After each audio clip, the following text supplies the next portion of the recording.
Buenas noches, señores estudiantes. En esta oportunidad vamos a ver lo que es el impuesto sobre las utilidades de las empresas. Hoy día vamos a ver la parte teórica. Posteriormente,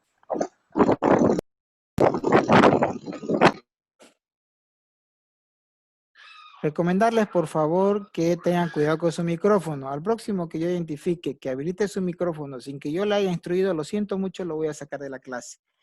Ya estoy con audífonos ahorita en mi oído y la verdad que duele el oído cuando hacen este tipo de cosas.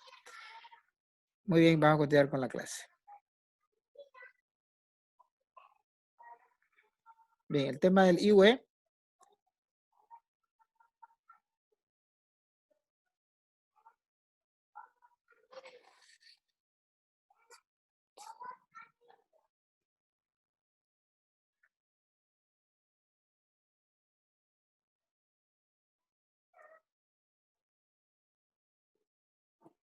Bueno, básicamente el IUE está normado por la ley 1170, perdón, por la ley 843, en su artículo 36, en su artículo 51. También existe la ley 1669 de compensación de pérdida y obviamente los dos decretos reglamentarios con estas leyes y las resoluciones normativas que están mencionadas ahí, como se puede ver, ¿ya? Entonces, ¿quiénes no pagan el impuesto sobre las utilidades de las empresas? El gobierno nacional, los gobiernos autónomos departamentales y municipales, las universidades públicas, las asociaciones, fundaciones e instituciones sin fines de lucro autorizadas legalmente, nuevas industrias establecidas por ley en determinadas áreas o ciudades, como por ejemplo en la ciudad del Alto, ¿ya? Tampoco aquí, por ejemplo, en Zona Franca, tampoco pagan perdón, sí se paga el IVA en Zona Franca, lo que no se paga es el IVA y el IT, mil disculpas. Tampoco pagan los profesionales liberales de oficio que trabajan en relación de dependencia, ¿ya? Obviamente los dependientes pagan RCIVA, no pagan IVA, ¿ya? Eh, las actividades de producción, prestación y difusión de eventos realizadas por artistas bolivianos efectuados en espacios y o escenarios del gobierno central o municipal o aquellos que cuenten con el auspicio del Ministerio de Cultura.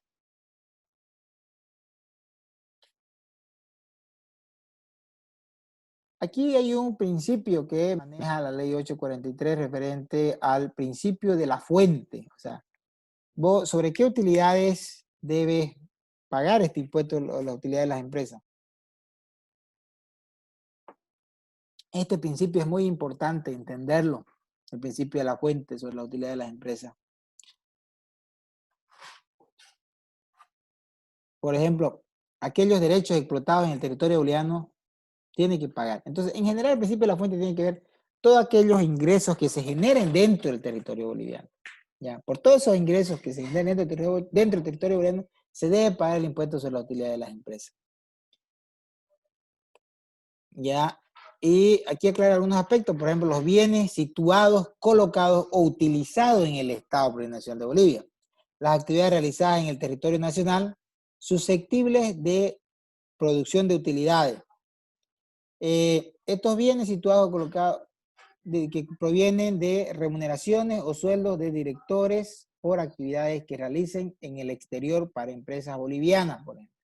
Igual grave.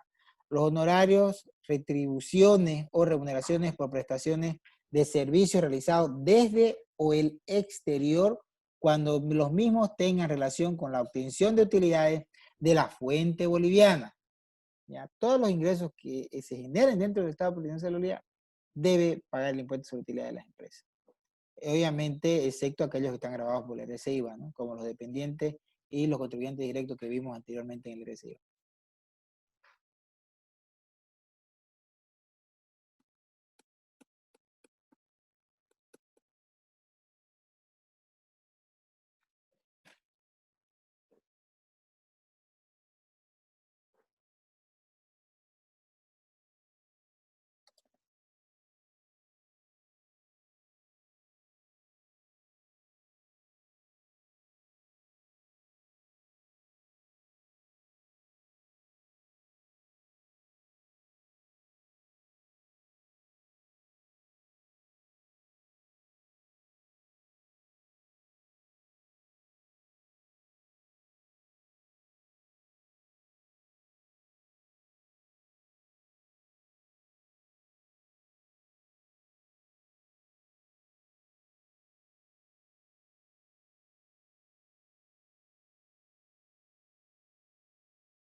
Ya. Cuando hablamos, por ejemplo, las empresas,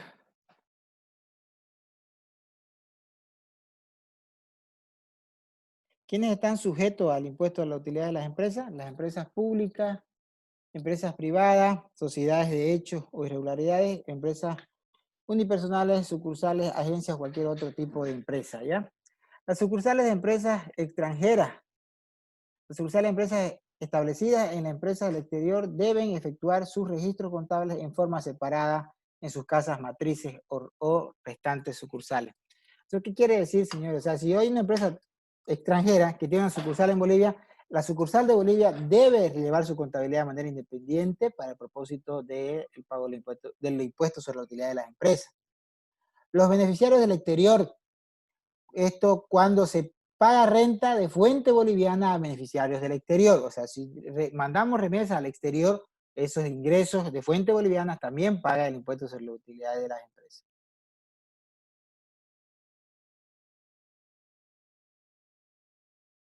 ¿Quiénes son sujetos? En otras palabras, sujetos pasivos del impuesto a la utilidad de las empresas, como lo establece el 2451, que es el reglamento de la ley 843 referente al impuesto sobre la utilidad de las empresas. Son tres básicamente. Los sujetos obligados a llevar registros contables, que estos son los que deben preparar y presentar sus estados financieros, ¿ya? Aquí están todas las sociedades establecidas en el Código de Comercio, incluidas las empresas unipersonales, ¿ya? ¿Cuáles son los otros sujetos? Los no obligados a llevar registros contables, pero sí deben presentar una memoria anual de ingresos menos los gastos. Y los profesionales que ejercen una profesión de manera libre e independiente, ¿ya? Que ejercen una profesión de manera libre e independiente, o sea, personas naturales, cualquier ser humano, que ejerce una profesión libre e independiente. ¿Cuál es la diferencia entre una profesión o un oficio? Si vale el término del título que lo respalda la actividad que está realizando. Por ejemplo, un contador puede tener un título de contador para realizar su actividad que realiza. Pero supongamos un albañil, ¿ya? ¿Qué lo va a acreditar? Por ejemplo, en su momento Infocal estaba dándole una certificación a los albañiles, ya como albañiles, que le acreditaba que esa actividad. Entonces es un oficio, ¿ya? Un albañil que realice de manera independiente esa actividad, ese es un oficio. Esa es la diferencia entre un profesional y un oficio, es el título que lo respalda la actividad que tiene. Obviamente, de acuerdo a la ley Albino Señani y Lizardo Pérez, existen los niveles académicos, y a esos niveles académicos de alguna manera se los considera ya a nivel profesional, que es desde el nivel técnico, luego viene técnico de nivel técnico básico, técnico superior, licenciatura, diplomado, especialidad, maestría y doctorado. Así lo establece los grados académicos de la ley Avelino Señani y Elizardo Pérez. Aquellos que tienen respaldo de esos niveles ya se los consideran como profesionales, ¿no? Y aquellos que tienen solo respaldo de algún certificado o algo por el estilo, pues se los considera como oficio, ¿no? Por ejemplo, hay personas que se hacen llamar técnicas que arreglan aires acondicionados, por ejemplo, y en realidad no han hecho ni un estudio en ningún tipo de instituto que les dé el título, que les dé ese grado académico que establece la ley Albino Ciani y Elizardo Pérez. Pero ellos conocen su actividad que realizan, entonces ellos se los consideran como oficios, por ejemplo. Y ellos deben estar aquí. Si ejercen de manera libre, independiente, solito su actividad, entonces son considerados como en este el grupo de sujetos pasivos como profesionales libres y oficio, ¿ya?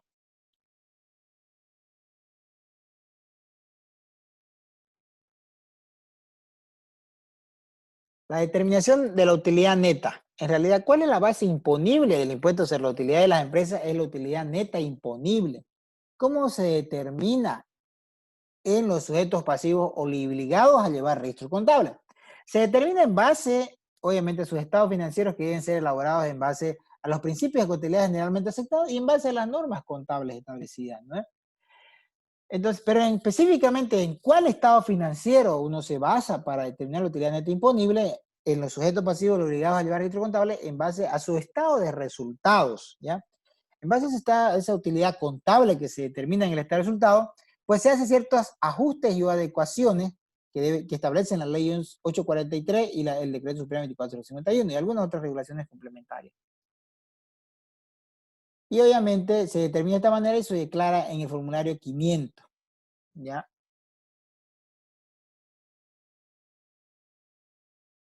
¿Qué tipo de ajustes fiscales se debe realizar para el IVA?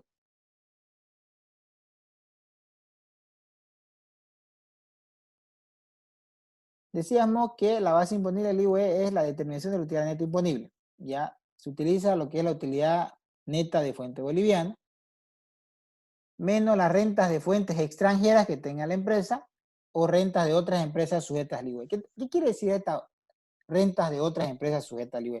Por ejemplo, si una empresa, una SRL, supongamos la empresa ABC SRL, es socia como empresa en la empresa XYZ, Sociedad Anónima. Entonces, en la empresa XYZ, Sociedad Anónima, ahí está pagando el IUE. Y esa empresa XYZ distribuye sus ganancias, sus utilidades, o los famosos dividendos.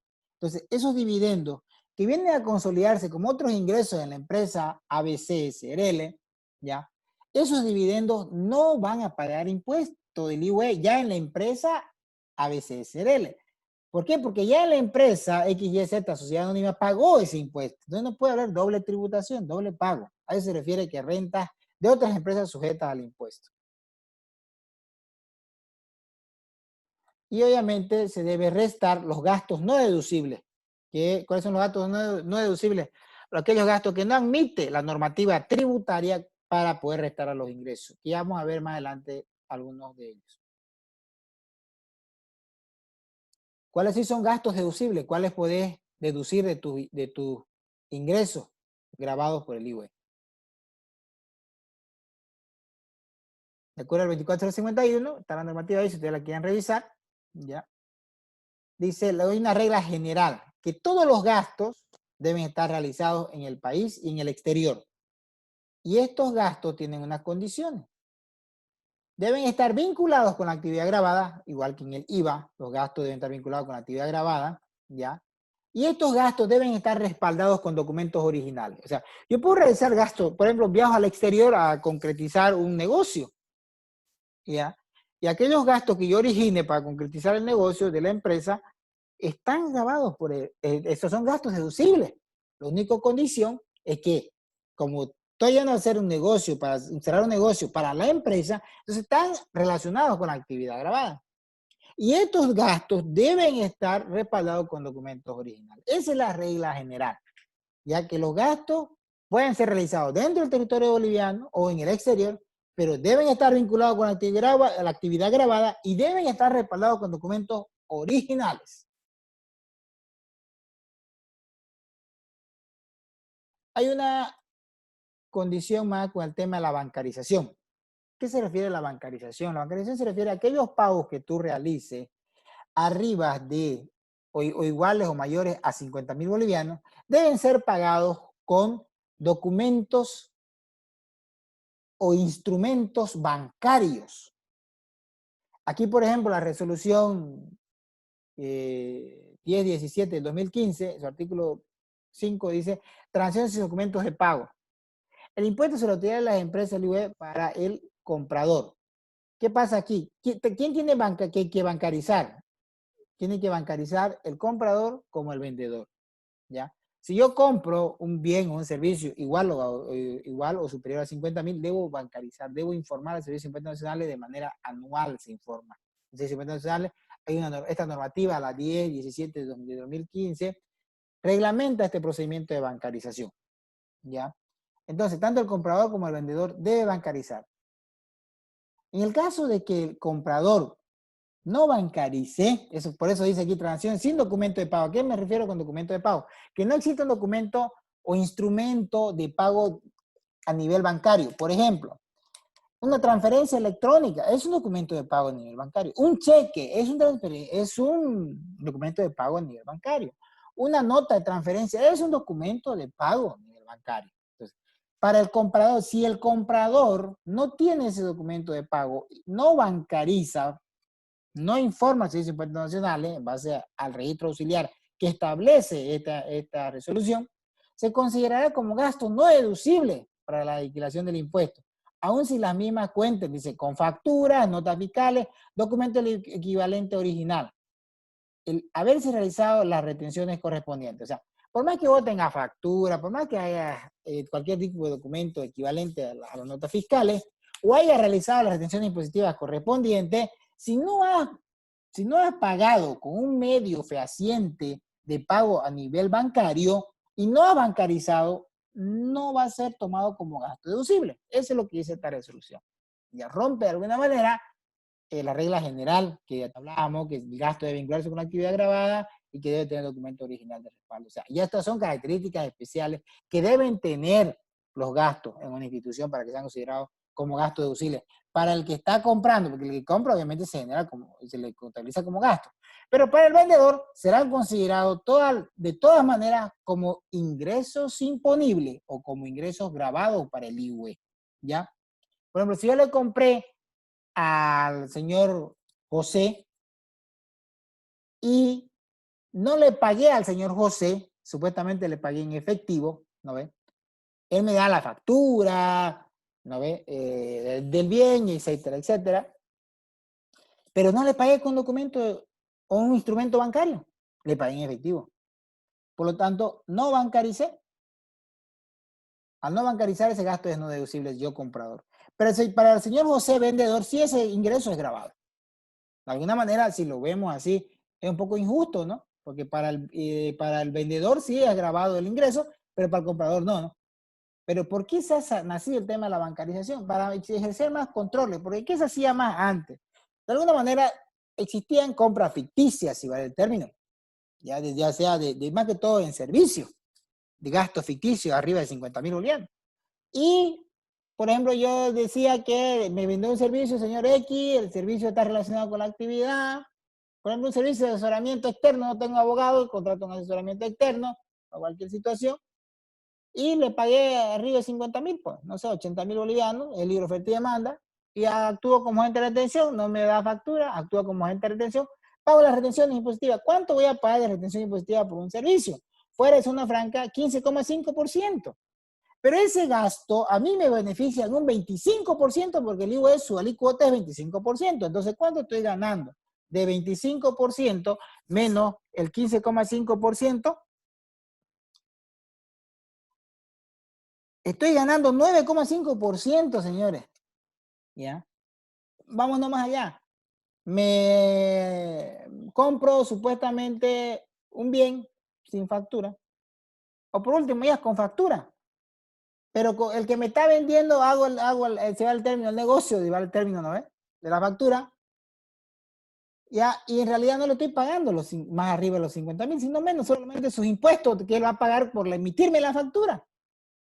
¿Ya? ¿Y cuánto por lo general te cobran? Otros 15%, igual voy a ganar un 10%.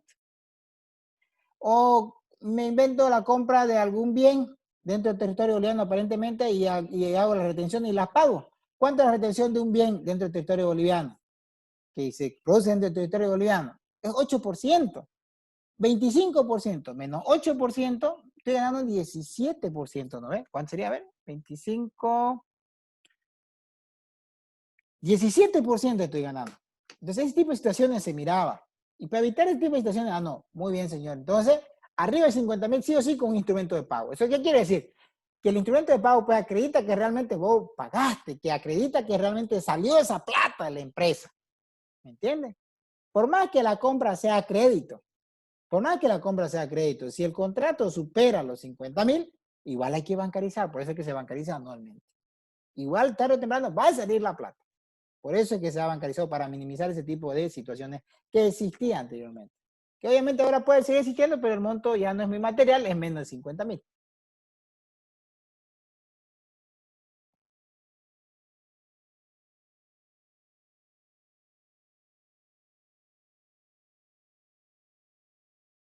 Ya, seguimos viendo un poquito los gastos deducibles. En el caso de los alquileres, ya.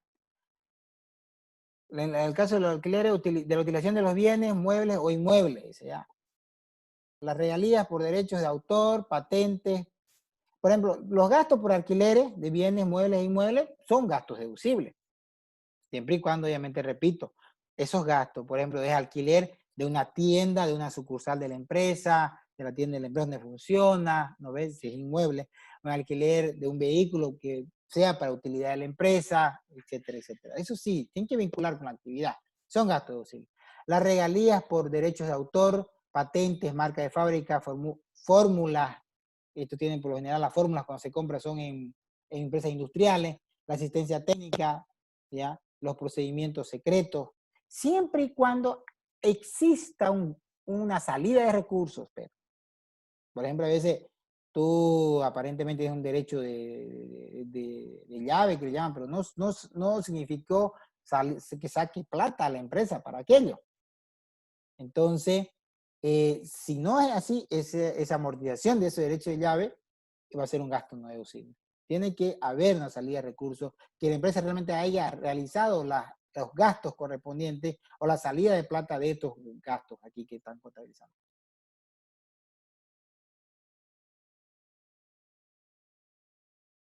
En el caso de los intereses de deudas, actualizaciones y gastos originados por su constitución, dice, gastos de renovación o gastos de cancelación. Esos también son gastos deducibles. Siempre que la deuda haya sido contraída para producir rentas grabadas o mantener la fuente. ¿Qué significa eso? O sea, si yo adquiero una deuda para, digamos, una empresa comercial, compro mercadería al crédito, es una deuda, ¿no? Y obviamente se relaciona con la renta grabada. ¿Por qué? Porque si yo compro mercadería es para venderla, entonces, ¿cuál es mi renta grabada o mi principal operación? La comercialización de esa mercadería, ¿no? Ahora, los, por ejemplo, los gastos originados por la constitución de la empresa o gastos más conocidos como gastos de organización, también son gastos deducibles, pero hay un requisito más adelante que lo vamos a ver, que tiene que ver en cuánto tiempo puedes amortizar esos gastos de organización o de constitución de empresa. El tema de los servicios financieros. Las cuotas pagadas por arrendamiento financiero, otros gastos pactados en el contrato que pueda asumir el arrendatario. ¿Qué significa arrendamiento financiero? Es cuando yo, en otras palabras, alquilo una maquinaria, pero con opción a compra. O sea, a mí me dan una maquinaria, soy una empresa industrial, me dan la maquinaria, voy a pagar un canon de alquiler, en otras palabras, mensualmente, por un tiempo determinado, pero pasado ese tiempo tengo la opción de comprar esa maquinaria por el valor residual de la maquinaria. O sea, es como si yo estuviera pagando la maquinaria de manera mensual, pero inicialmente es un alquiler, es un arrendamiento. Por eso se llama alquiler con opción a compra, arrendamiento financiero. Y hay el arrendatario y el arrendador. El arrendatario es el que va a usar la maquinaria y esas cuotas de pago son gastos deducibles. Y el arrendador es el propietario de la maquinaria y para él es un activo. Para él va a la depreciación de ese activo, es un gasto deducible. Porque esta cuota que el arrendatario le va a pagar o el que va a usarlo, la maquinaria, pues son ingresos para él, ¿no? Para el dueño del activo que es el arrendador. Entonces, esa es la figura de arrendamiento financiero. Vuelvo a repetir, el alquiler de una maquinaria o de algún bien, mueble o inmueble con opción a compra al final por el valor residual de ese bien o inmueble. Las primas de seguro y sus accesorios que cubran riesgo sobre bienes que produzcan rentas grabadas y al personal dependiente contra accidentes de trabajo. Ojo, cuidado con esto del personal. Los seguros contra accidentes de trabajo, ¿ya? No otro tipo de seguro que quizá no sea necesario para la actividad que desarrolla la empresa, ¿ya?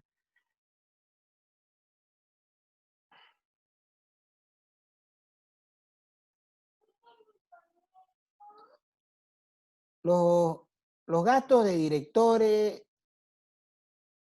los gastos directos, indirectos, fijos o variables para el desarrollo de la producción y las operaciones mercantiles, tales como pago por consumo de agua, combustible, energía eléctrica, gasto administrativo, gasto de promoción, publicidad, venta o comercialización. Son deducibles porque son para el funcionamiento propio de la empresa y obviamente esos contribuyen al giro propio de la empresa o los ingresos grabados, ¿no? En las empresas mineras, los gastos de explotación y otros inherentes al giro propio de la empresa. Eso de los gastos de la empresa minera pueden preguntarle a su docente de contabilidad especial que avanza en minería. Si no tuviera contabilidad especial 1 y 2 creo que lleva. También son deducibles qué tipo de tributos. Aquí mucho cuidado, señores. Mucho cuidado con esto. Son deducibles aquellos tributos efectivamente pagados. Los efectivamente pagados. Por ejemplo, aquí, el impuesto a las transacciones es un gasto deducible, sí, pero el efectivamente pagado, no aquel impuesto a las transacciones que se compensa con el IUE. Ese IT compensado con el IUE es un gasto no deducible. El efectivamente pagado sí es deducible. El impuesto a la propiedad de bienes inmuebles y vehículos automotores, obvio, es un impuesto directo, paga la empresa, pues tiene que pagar, va a pagar de sus bienes inmuebles o vehículos automotores y es un gasto deducible. El impuesto municipal, las transferencias de inmuebles y vehículos automotores, el impuesto a las sucesiones o a la transmisión gratuita de bienes, cuando la empresa es la beneficiaria. ¿Ya? Cuando la empresa es la beneficiaria, se paga el impuesto a la transmisión gratuita de bienes.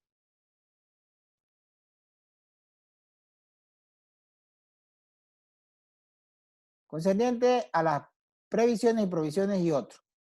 Todos los gastos propios del giro del negocio o actividades grabadas. Los gastos corrientes, aquellas asignaciones para reservas técnicas de la compañía y seguros. Las asignaciones por previsiones para riesgos emergentes de leyes sociales. Por ejemplo, las indemnizaciones, ya, el despido o retiro voluntario.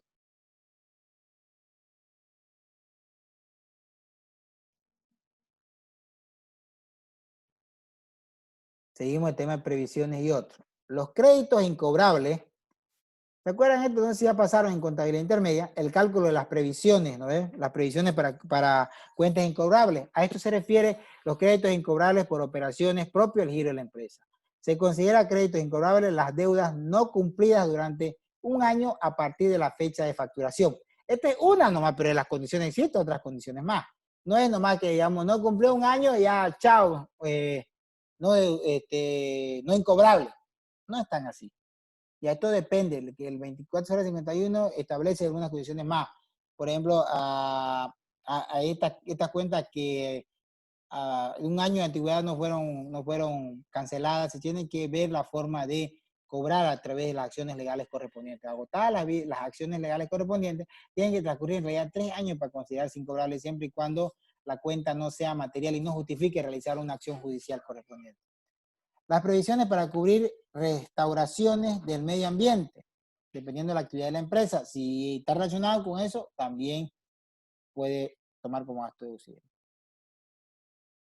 Las reposiciones de capital, bueno, las depreciaciones, no las depreciaciones, supuestamente es el desgaste o agotamiento de los bienes utilizados para producir rentas grabadas, ¿no? Serán compensadas mediante las depreciaciones, las mismas serán anuales, obviamente en base al anexo de 24051, que establece el porcentaje y los años de vida útil. Que aquí está. Los bienes, y un pequeño recuerdo, digo, en contabilidad intermedia, no sé si ustedes ya están llevando contabilidad intermedia, creo que sí están llevando contabilidad intermedia 1, ¿no? Por eso yo considero este impuesto sobre la utilidad de la empresa para ustedes quizás sea un poquito medio medio loco, porque se necesita saber un poquito más de contabilidad, sobre todo para aquellos sujetos obligados a llevar registro contable. Aquí, por ejemplo, están los años de vida útil y los coeficientes o porcentajes de depreciación. Edificaciones o edificios, 40 años, 2,5%. ¿Cómo sale a ver este 2,5%? Sencillo, ¿no ve? Si ustedes tienen el 100% del edificio o la edificación, se tiene que depreciar en 40 años. Dice, ¿no? Si yo lo divido entre 40, me sale 2,5%. De ahí es que sale el coeficiente. Igual los muebles y enseres de oficina. 100% del edificio que voy a depreciar, ¿en cuántos años lo voy a depreciar? En 10 años, por lo tanto el porcentaje es 10%, ¿no? Maquinaria en general, lo mismo, el 100% de la maquinaria en general, ¿en cuántos años lo voy a depreciar? En 8 años, dividido entre 8 me sale 12,5%. Por eso, para su examen, señor, en la universidad, ¿qué es lo que ustedes necesitan saber? O se aprenden los años de vida útil o se aprenden los coeficientes. Es lo mismo.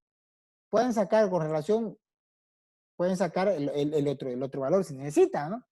Yo por lo general, cuando estudiaba en la universidad, ¿no? De memoria me los aprendí los años de vida útil, que me parecían más interesantes.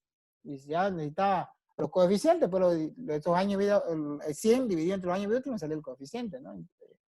Que es lo mismo, si sabes el coeficiente, por ejemplo, 2,5 dividido entre 100, perdón, ¿cómo sería? 100 dividido entre 2,5, sale los 40 años, ¿ya?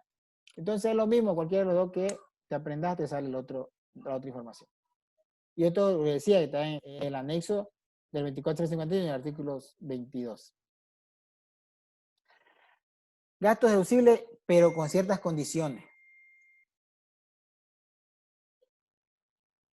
Vamos a ver aquí.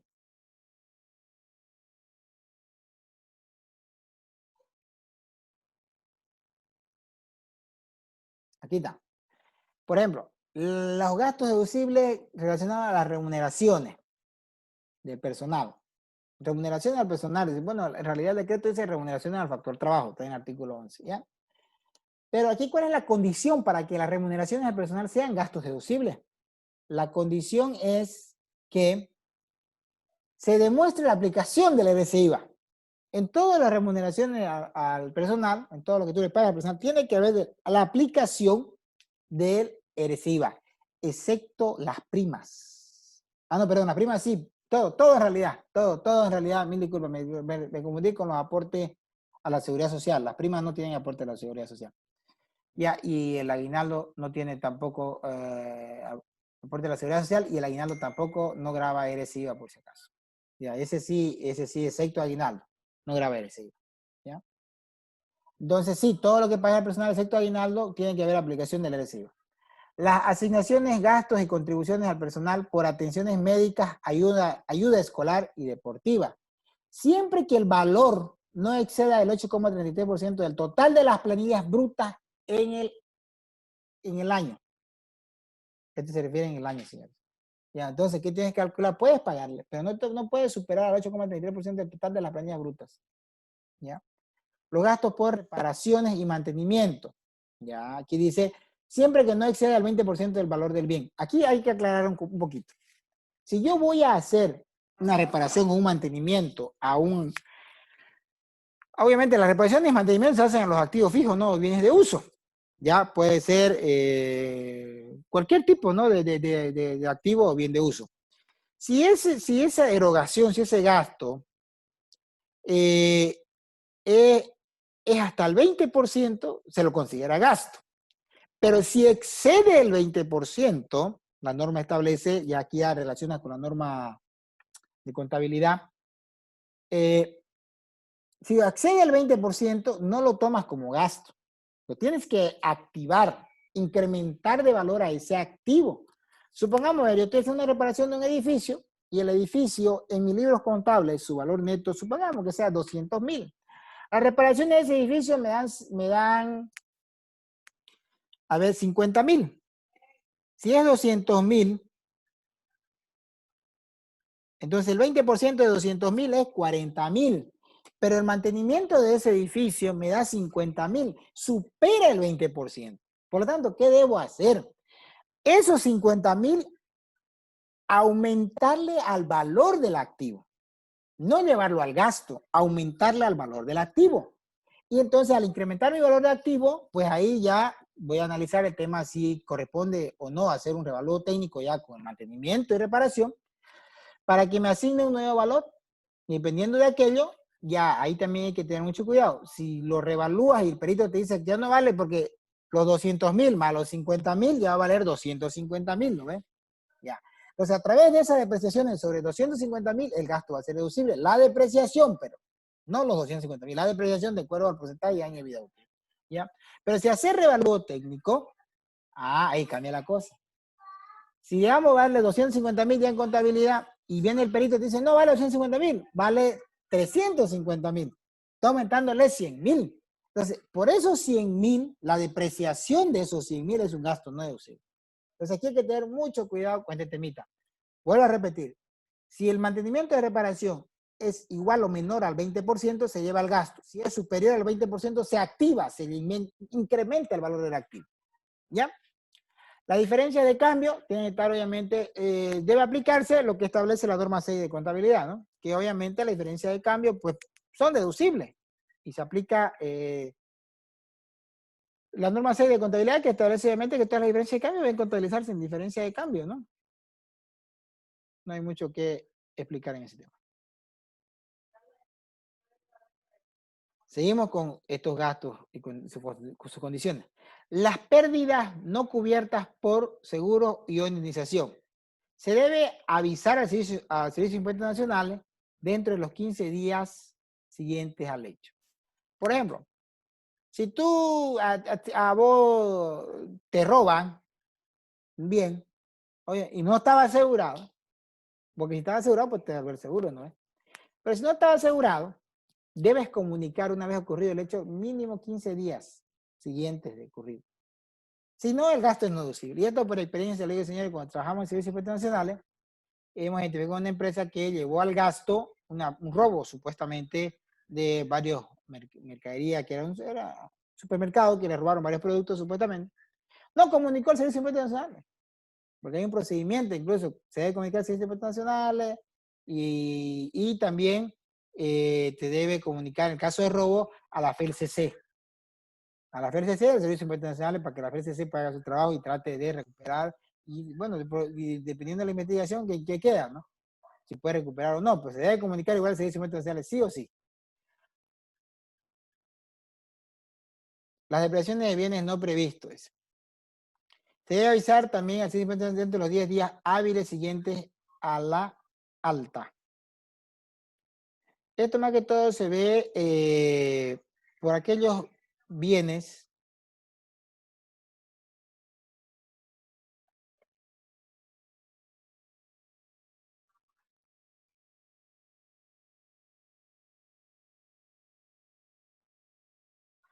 por ejemplo, estas depreciaciones de bienes no previstos. Por ejemplo, aquí hay algunos bienes que no están previstos en el anexo 2451, ¿no?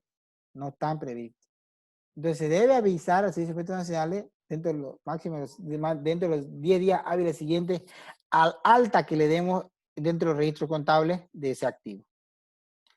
Los sistemas distintos de depreciación. Hay sistemas de depreciación, hay métodos de depreciación, método línea recta, el tema industrial, por unidades producidas, por horas trabajadas, método lineal descendente, ascendente, y obviamente el método de legislación boliviana que está en 7451, que es algo que ustedes ya conocen porque en contabilidad básica, en ajustes, la han enseñado a aplicar, ¿no? Que es, se reexpresa de valor el activo, que es reexpresar de valor, de acuerdo a la unidad de fomento a la vivienda, ¿no ve? La fecha de incorporación a la fecha de cierre o a la fecha inicial del balance inicial, a la fecha de cierre, se reexpresa de valor, o ustedes lo deben conocer como actualización de valor, pero la norma establece reexpresión de valor. Ese valor reexpresado, pues se le aplica la tasa de depreciación dependiendo de que sea el activo, o el coeficiente de depreciación dependiendo de que sea el activo, y esa depreciación, ese es el método, ese que se contabiliza, ¿no? Al debe, depreciación, al haber contra depreciación acumulada, ¿no? Previamente también se debe registrar la reexpresión de valor, que es la cuenta del activo contra resultado por exposición a la inflación. ¿Ya? Entonces, eso haciendo se debe hacer. Entonces, ese es el método de depreciación de legislación boliviana que establece el 2451. Pero existen otros métodos. ¿Puedes utilizarlo? Sí, pero debes hacer un trámite ante el Servicio de Impuestos Nacionales y avisar mínimo con 20 días hábiles de anticipación al cierre de gestión. Pero no es tan así, nomás comunicar y ya. El Servicio de Impuestos Nacionales tiene que darte una respuesta autorizándote, autorizándote el método de depreciación que vas a realizar. Las amortizaciones de gastos intangibles. Que su costo sea cierto y se amortice en 5 años. Lo que yo le decía, los derechos de llave, por ejemplo, es un gasto intangible, ¿no? Es un activo intangible. Se puede amortizar, sí. En 5 años lo vamos a amortizar, pero siempre y cuando la empresa haya gastado, haya realizado un costo sobre ello. Las depreciaciones de inmuebles, obviamente, aquellos inmuebles, en realidad todos los activos tienen que estar a nombre de la empresa o del contribuyente, debidamente contabilizado y se debe incluir el valor. En este caso de los inmuebles, ustedes saben, se contabiliza por separado, ¿no ven? Cuando hablamos de inmueble, hablamos del terreno y si va el término, el edificio, que hablamos contablemente, ¿no ven? Edificio o casa, digamos, si quieren llamarlo. Pero contablemente hablando, el terreno es un activo y el edificio, contablemente hablando, es otro activo. El terreno no se deprecia. Por eso es que dice que hay que excluir el valor del terreno. El terreno no se deprecia, solo se reexpresa de valor. El edificio sí se deprecia, se reexpresa de valor y se deprecia. Y obviamente pasa a 40 años o 2,5%. Eso es lo que está explicando aquí. ¿Ya? Y en realidad todos los activos tienen que estar a nombre de la empresa o del contribuyente. ¿Ya? Eso hay que tener un poquito de cuidado. Por ejemplo, una SRL.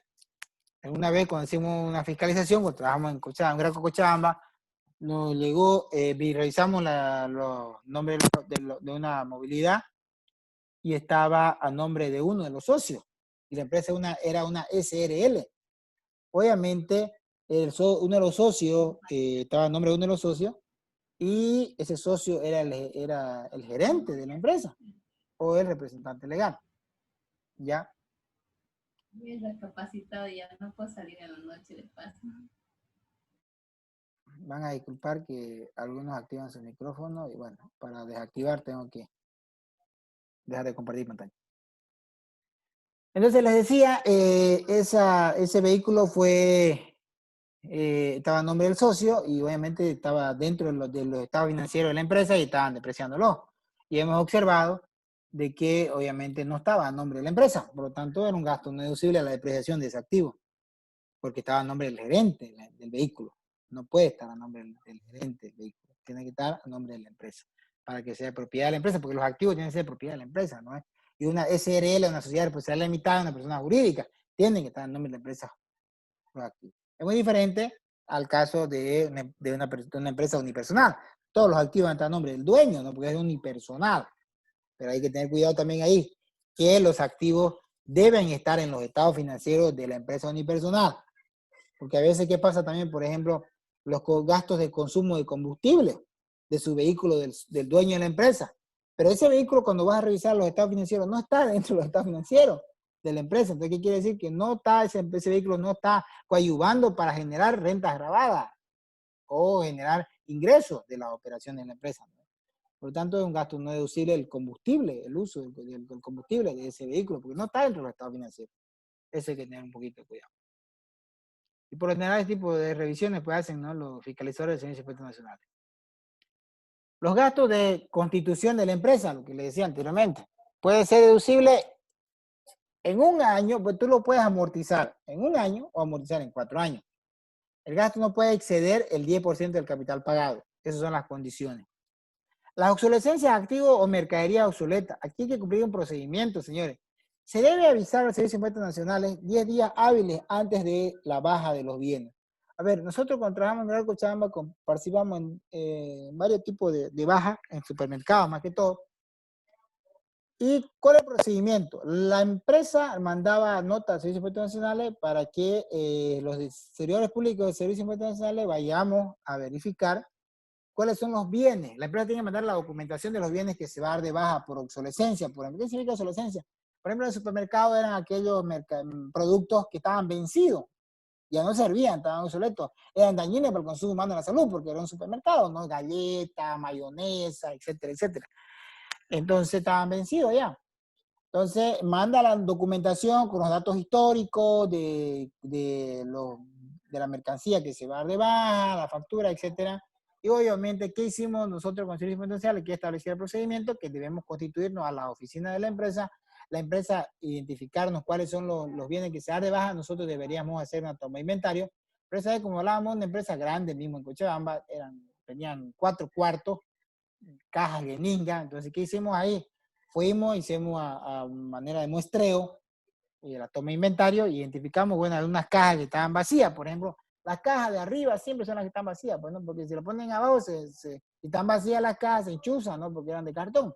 Entonces hay que revisar. Y ahí revisamos varias cajitas de arriba y bueno, estaban vacías algunas. Entonces esas si están cajas vacías, son ventas sin factura. Por lo tanto, ahí ya genera obviamente, tributos omitidos.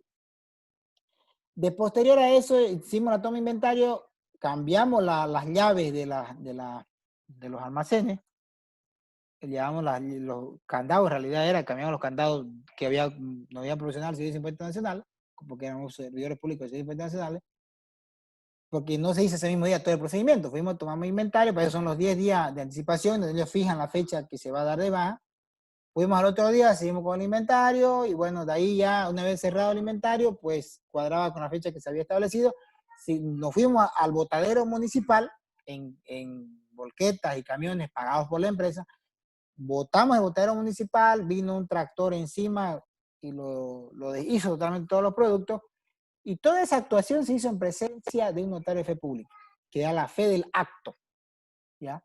Entonces, todo ese procedimiento debe cumplirse para que sea un gasto deducible. Porque esto vos debes contabilizarlo, ¿no ve? Como gasto, cuando ya no sirve, ¿ya? Puedes llamarle obsolescencia de mercadería o baja de mercadería obsoleta, el nombre que tú veas conveniente con tu plan de cuenta. Y obviamente va a ser contra almacén de mercadería, ¿no ve? Pero y esa cuenta de gasto va a ir al estado de resultado. Para que ese gasto sea deducible, debe cumplir ese procedimiento que te acabo de explicar. Las pérdidas netas de fuentes bolivianas trasladables, dice, debe ser obtenida en ejercicios grabados por el impuesto. Actualmente solo 3 años puedes amortizar sin actualizar o sin reexpresar de valor. Así nomás, valor sequito, sea el término. Pero estas pérdidas no se refiere a pérdidas contables que están en tu estado de resultados. Se refiere a pérdidas imponibles que tú declaras en tu formulario 500 de la gestión anterior. Te vas a tu formulario 500 si tienes pérdida, en esta gestión que tiene utilidad, compensas con esas utilidades. ¿Ya? A eso se refiere este tipo de situación. Ahora entraríamos a lo que son los gastos no deducibles.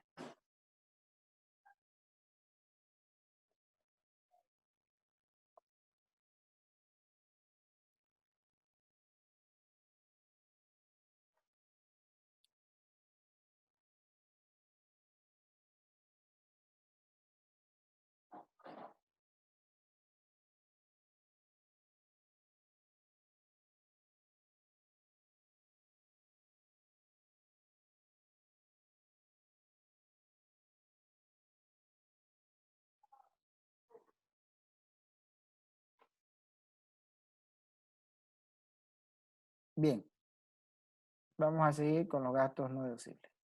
Entonces, los gastos no deducibles son aquellos gastos que no admite la normativa tributaria que se puedan restar de los ingresos grabados. Vamos a ver cuáles son ellos. Dice, los retiros personales de los dueños o socios, ni gastos personales. ¿Esto a qué se refiere? Digamos? Puede ser tu empresa.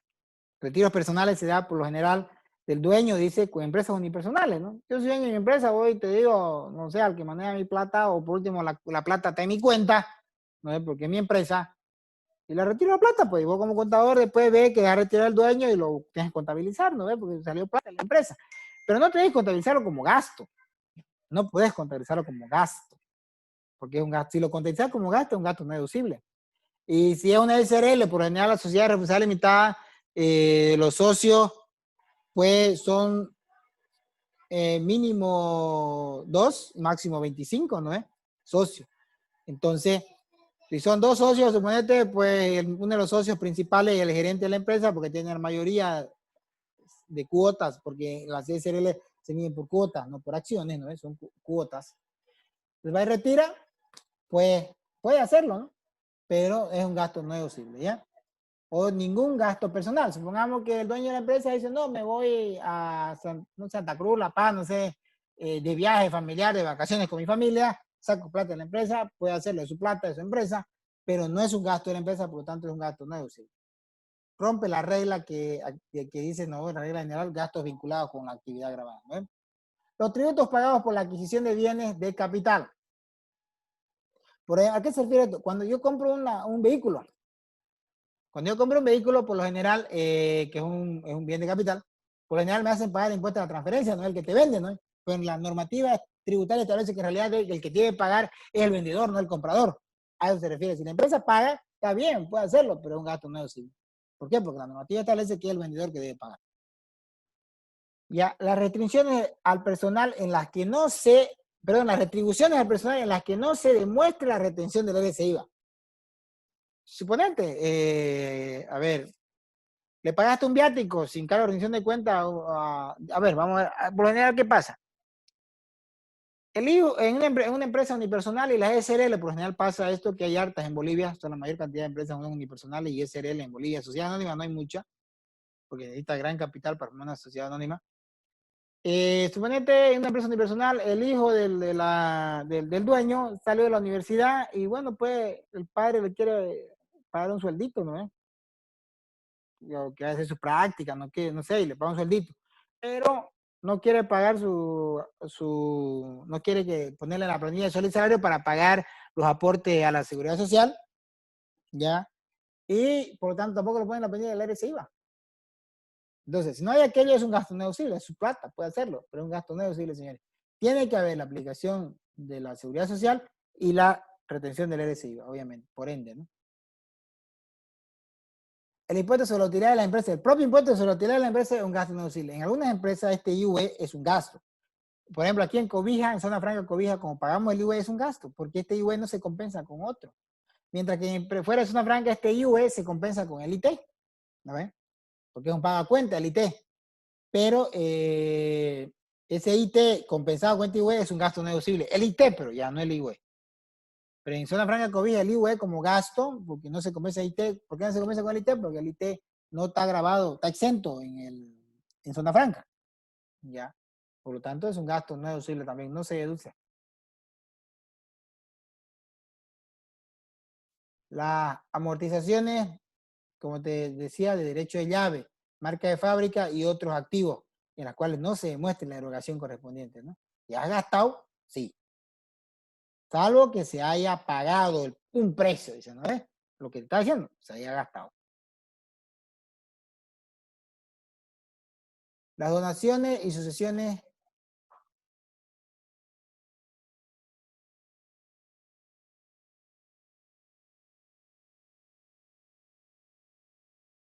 Las donaciones y sucesiones gratuitas, excepto a entidades sin fines de lucro. Aquí, señores, está un poquito resumido. Por ejemplo, yo puedo donar, sí. Ceder gratuitamente, sí, puedo hacerlo.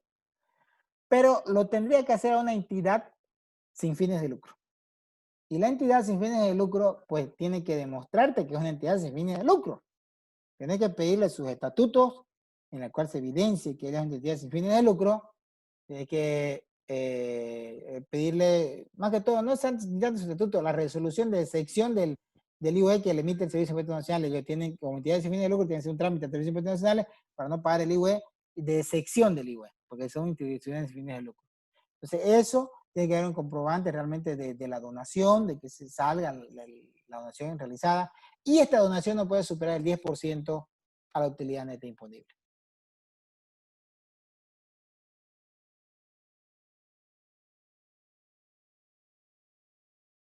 Las provisiones o reservas no dispuestas legalmente, lo que yo le decía, por ejemplo, en las previsiones para cuentas incobrables, hay métodos de previsión de cuentas incobrables. El método de legislación boliviana, que bueno, supongo que con tarea intermedia ya lo pasaron o lo van a pasar, que te dice que debes sumar los quebrantos o los incobrables, las tres últimas gestiones, dividido entre los incobrables o quebrantos de las tres últimas gestiones de cuentas por cobrar, multiplicado todo eso por el saldo de cuentas por cobrar de la gestión vigente que estás calculando. Entonces, ese es el método de legislación boliviana y es el método permitido para calcular las previsiones, porque cuando tú contabilizas pérdida por cuentas incobrables contra previsión para cuentas incobrables, ¿no? Entonces, la cuenta pérdida para cuentas incobrables, esa va al estado de resultados como gasto. Y la previsión para cuenta incobrable va como cuenta activo deductiva a la cuenta por cobrar en el balance general. Por lo tanto, esa pérdida va al gasto, va al estado de resultado, afecta en el tema de la determinación de la utilidad neta imponible. Y esa debe ser en base a, mil disculpas, pero otra vez un micrófono.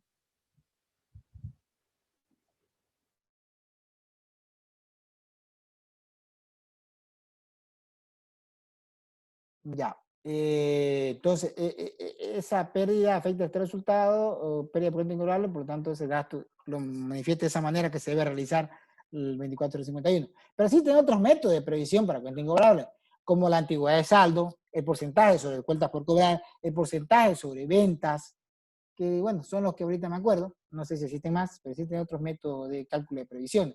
Si lo haces, entonces está bien, lo puedes hacer, pero se convierte en un gasto no deducible. Y en realidad, ¿qué hace el fiscalizador? Si tú utilizas otro método de previsión, hace el cálculo de la previsión de cuenta incobrable y ese es el porcentaje deducible. Ya, obviamente existen algunas depreciaciones que lo que ya explicaba anteriormente. Las depreciaciones, ¿cuáles depreciaciones no son deducibles?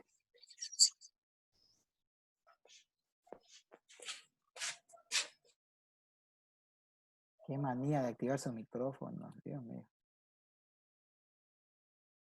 ¿Cuáles son las depreciaciones no deducibles? Lo que les decía, si yo contrato un perito para que me revalúe un activo, el claro ejemplo, más ejemplo es en edificaciones, ¿no? Un edificio. Contrato un perito para que me diga cuánto vale mi edificio. No sé, supongamos 300.000, pero en contabilidad vale 200.000. Ese incremento de los 100.000, cuando vaya a calcular la depreciación, en la proporción de ese incremento, la depreciación de esos 100.000 que está aumentando, es no deducible. A eso se refiere depreciaciones por valor técnico, ¿ya? Viene arrendados en leasing, Entonces, esto es el tema de los arrendamientos. ¿Esto qué pasa? Cuando yo le decía que el arrendador y el arrendador es el dueño del inmueble, el arrendatario es el que está, en otras palabras, si quiere, alquilando el inmueble con opción a compra al finalizar del contrato por el valor residual. Cuando el arrendatario, que es el que está usando o alquilando el inmueble, deprecia en su contabilidad, es un gasto no deducible. Pero si el arrendador, por eso dice aquí el arrendatario, si el arrendador deprecia, sí es gasto deducible. ¿Por qué? Porque para él es un activo y él lo está, en otra palabra, alquilando con opción a venta nomás ese activo, ¿no? El costo de envases retornables, igual es un gasto no deducible. ¿Por qué? Porque retornables se reutilizan. Las pérdidas provenientes de operaciones ilícitas, obviamente la normativa, ninguna normativa de ningún país te va a aceptar alguna actividad ilícita, ¿no? Peor que utilices pérdida por actividades, operaciones ilícitas, obviamente, es un gasto no deducible, ¿no? Aparte de que si te detectan te pueden denunciar, porque si algo ilícito, pues debes de obligación de denunciar, porque si no te conviertes en cómplice.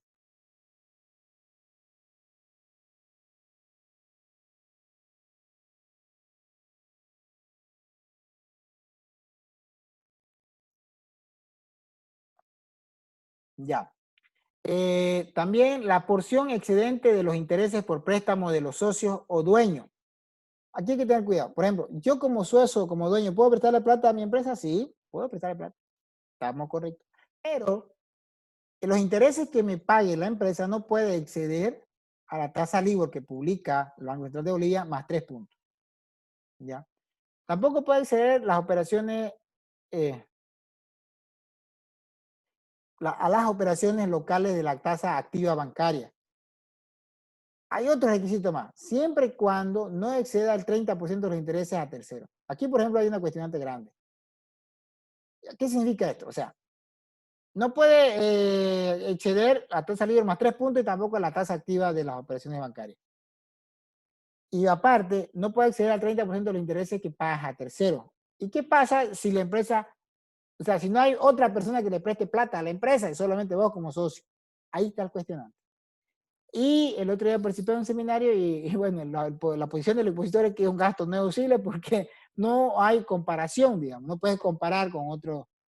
O sea, si no tiene préstamo con otras personas, la empresa no se ha prestado plata a otras personas, no ha pagado intereses a esa otra persona, entonces no hay con qué comparar este 30%, por lo tanto va a ser más siempre que el 30% porque la comparación es cero, ¿no? Por lo tanto sería un gasto no deducible, pero no es correcto, ¿no? Porque al fin y al cabo la empresa accede a un crédito a esa persona y no a tercera persona que quizás es menos incluso que la tasa bancaria, ¿no? Pero bueno, esas son las normativas y hay que respetarlas. La suma retirada por el dueño o socio, dice, ¿no? Por concepto de sueldo, a cuenta de fondos o rendir y no rendido, dice. Tampoco son gastos no deducibles. Siempre y cuando no esté incluido en la planilla sin aporte de la seguridad social, como le decía, y sin prestaciones efectivas de servicio. O sea, yo soy dueño de la empresa, soy el gerente de la empresa, ¿me puedo fijar un sueldo? Sí, pero debe estar en la planilla de sueldo y salario para pagar los aportes de la seguridad social, sí, y obviamente debo prestar un servicio, ¿no? A la empresa, no obviamente figurar un sueldo por figurar, ¿ya?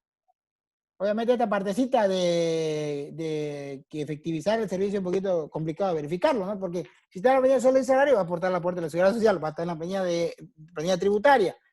Entonces, ¿cómo vas a comparar si realmente prestó el servicio? Es un poquito más complicadito demostrar esto.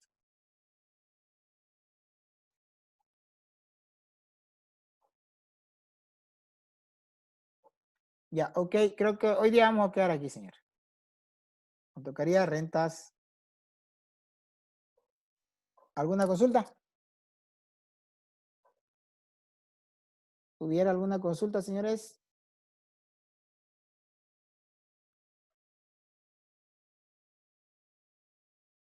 No hay consulta, entonces damos por finalizada la clase, ¿ya? Que tengan buenas noches, nos vemos el próximo miércoles. Para aquellas personas que me han mandado justificativos, que estaban enfermos, que aparentemente eran nomás varios, han mandado recetas, etcétera, incluso me han llamado y de alguna manera se ha verificado su estado de salud. Su examen va a ser la próxima semana. Yo estimo que va a ser el día domingo, pero lo voy a confirmar en el grupo de WhatsApp. Estén atentos, por favor. El día domingo, el próximo domingo, creo que es 16, ahorita les confirmo, a ver. Pero, ojo que el examen no va a ser similar, señores. Y voy a ver el mecanismo, porque por eso va a ser el día domingo. No sé si lo vamos a hacer, voy a ver vía Zoom para que ver los que hagan el examen directamente, ya, porque las condiciones no pueden ser las mismas, ¿no? Pero voy a avisar la fecha y la hora por el WhatsApp. Pero yo estimo que va a ser el próximo domingo. Domingo 16 de agosto. ¿Ya? Así que se van preparando aquellas personas, porque hay algunos ya me están mandando WhatsApp de que ya están recuperándose, que están mejor, incluso me han hecho llamadas, videollamadas, etcétera, para verificar su tema de salud. Aquellas personas que están en situación, próximo domingo 16 va a ser ese examen. La hora lo voy a publicar en el grupo de WhatsApp. Estén atentos, por favor, estudien y espero que se recuperen pronto, ya que eran varios nomás que han demostrado que efectivamente han estado delicados de salud. ¿Ya? Buenas noches y nos vemos en la siguiente clase el próximo miércoles. Chao.